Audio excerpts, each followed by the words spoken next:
स्थानीय चुनाव को ध्यान में रखते हुए वडोदरा शहर पुलिस एक्शन में दिखाई दे रही है। शहर के अलग अलग चौराहों पर सघन चेकिंग अभियान चलाया जा रहा है। लक्ष्मीपुरा पुलिस स्टेशन द्वारा गोत्री गुडाचारस्ता इलाके में वाहन चेकिंग की गई।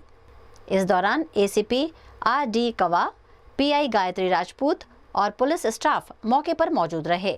यहां से गुजरने वाले कार, बाइक और अन्य वाहनों की बारीकी से जांच की गई। सुरक्षा के मद्देनजर पुलिस द्वारा सख्ती बढ़ा दी गई है और संदिग्ध गतिविधियों पर नजर रखी जा रही है। કોર્પોરેશનની તેમજ પંચાયતની ચૂંટણી સંદર્ભે સઘન વાહન ચેકિંગ કરવા માટેની માનનીય પોલીસ કમિશનર સાહેબ તરફથી સખત સૂચના થઈ આવેલ છે, જે અનુસંધાને બી ડિવિઝન વિસ્તારમાં જવાહરનગર પોલીસ સ્ટેશનમાં કોયલી ચેકપોસ્ટ, ગોરવા પોલીસ સ્ટેશનમાં મધુનગર 4 રસ્તા અને લક્ષ્મીપુરા પોલીસ સ્ટેશનમાં ગુડા 4 રસ્તા ખાતે વાહન ચેકિંગ કરવામાં આવેલ હતું। લક્ષ્મીપુરા પોલીસ સ્ટેશનની સમગ્ર ટીમ દ્વારા વાહન ચેકિંગ દરમિયાન 185(1) 207(1) તેમજ મેમાં આપવામાં આવેલ છે।